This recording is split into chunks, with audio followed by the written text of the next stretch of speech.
ఈవేళ పెద్ద పండుగ కదండి, సంక్రాంతి. గుమ్మడికాయ పులుసు కావాల్సిన పదార్థాలు ఇవన్నీ: టమాటాలు, వంకాయలు, ఉల్లిపాయలు, పచ్చిమిరకాయలు, కరివేపాకు, కొత్తిమీర. పప్పుకు కావాల్సిన సామాను: శనగపప్పు, ఆవాలు, జీలకర్ర, మినపప్పు, ఎండుమిరపకాయలు. పోపుకి కావాల్సిన పదార్థాలు ఇంకా కారం, పసుపు, బెల్లం, చింతపండు. బెల్లం అంటే కంపల్సరీ వేయాలి. చింతపండు గుమ్మడికాయ పులుసు అంటేనే బెల్లం, చింతపండు పులుసు వేయాలి. ఉప్పు, ముద్దపప్పు, గుమ్మడికాయ పులుసు, అరటికాయ ఫ్రై. ఈ మూడు ఈవేళ మెను చేసేద్దామండి. స్టవ్ వెలిగించిన తర్వాత ముద్దపప్పు చేస్తున్నాను. ఫస్ట్ ముద్దపప్పులో వాటర్ పోయాలి. వాటర్ పోసిన తర్వాత కొంచెం ఆయిల్ వేయాలి. ఆయిల్ వేస్తే గమ్మని 10 నిమిషాల్లో ఉడికిపోద్ది. ముద్దపప్పు రెడీ అయిన తర్వాత అప్పుడు పులుసు కొంచెం వేడెక్కాలి.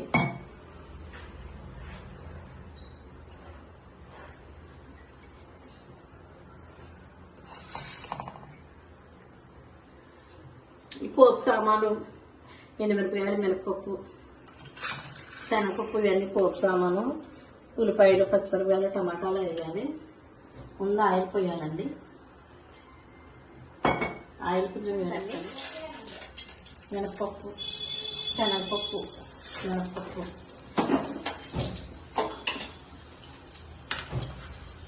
కొంచెం ఆవాలు,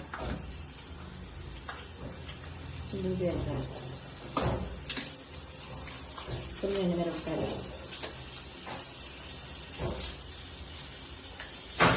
కరివేపాకు,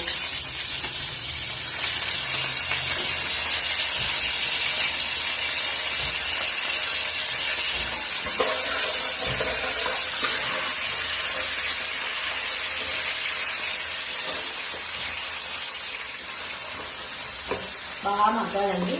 పోపు మగ్గాలి, ఉల్లిపాయలు అన్నీ చక్కగా మగ్గిపోవాలి. దోరగా వేయాలి. ఇవన్నీ మొత్తం దోరగా వేగిన తర్వాత నెక్స్ట్ ప్రాసెస్లోకి వెళ్ళాలి. చూడండి ఫ్రెండ్స్, చక్కగా ఎలా దోరగా వేగిపోయినాయో. పోపు, ఉల్లిపాయలు చక్కగా వేగిపోయినాయి కదా నీట్గా. ఇప్పుడు టమాటా ముక్కలు వేసుకోవాలి, వంకాయ ముక్కలు వేసుకోవాలి. ముక్కలు, గుమ్మడికాయ పులుసు, గుమ్మడికాయ ముక్కలు వేసేసుకోవాలి. బాగా మగ్గిపోయింది. నీట్గా అనుకుంటారు. ఇలా మగ్గిపోయిన తర్వాత ఒకసారి కళాయి తెచ్చుకుని పెట్టుకోవాలి. ఇప్పుడు తగినంత బెల్లం పొడి,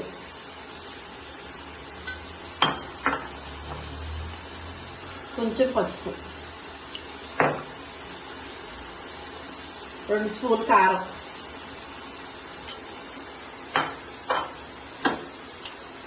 తగినంత ఉప్పు, టేస్ట్ సరిపడా. ఇప్పుడు మళ్ళీ ఒకసారి చూడండి ఫ్రెండ్స్, ఎంత అందంగా గుమ్మడికాయ పులుసు రెడీ అవుతుంది. అసలు మామూలుగా ఖర్చు కొట్టుంటేనే నోరు ఊడిపోతుంది. అంత చక్కగా రెడీ అవుతుంది. తీసుకెళ్ళి గుమ్మడికాయ అంటేనే టేస్ట్, చాలా చాలా టేస్టీగా ఉంటుంది గుమ్మడికాయ. గుమ్మగుమ్మలాడే గుమ్మడికాయ పులుసు రెడీ అయిపోతుందండి. ఒక 2 నిమిషాల్లో గుమ్మగుమ్మలాడే గుమ్మడికాయ పులుసు రెడీ. ఓకే, పక్కన పొయ్యలు వేసి బాగా పెట్టుకోవాలి. అరటికాయ ఫ్రై అండి కాంబినేషను. ముద్దపప్పు, అరటికాయ ఫ్రై, గుమ్మడికాయ పులుసు చాలా చాలా టేస్టీగా ఉంటుంది. కొంచెం మినపప్పు, శనగపప్పు, అది కొంచెం మినపప్పు, మళ్ళీ ఎండుమిరపకాయలు, కొంచెం ఆవాలు, కొంచెం జీలకర్ర.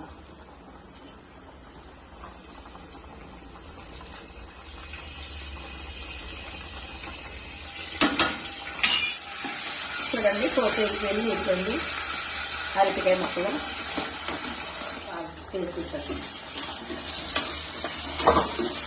కొన్నిట్లో 10 నిమిషాలు అలా మగ్గనిస్తే మంచిగా అరటికాయ ఫ్రై అయ్యారు. ఇదిగోండి, గుమ్మడికాయ పులుసు రెడీ అయిపోయింది. గుమ్మగుమ్మలాడే గుమ్మడికాయ పులుసు. ఓకే, ఇక్కడ అరటికాయ ఫ్రై కూడా రెడీ అయిపోయింది. కొంచెం కారం వేయాలి. కారం వేస్తే సరిపోతుంది. గుమ్మడికాయ పులుసు, ముద్దపప్పు, అరటికాయ ఫ్రై ఓకే రెడీ అయిపోయింది. ఫోన్ చేద్దానండి. మనకి ఇన్ని రకాలు ఉన్నాయి.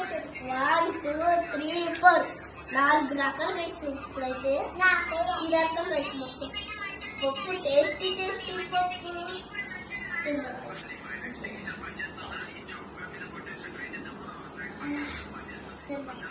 Super rice.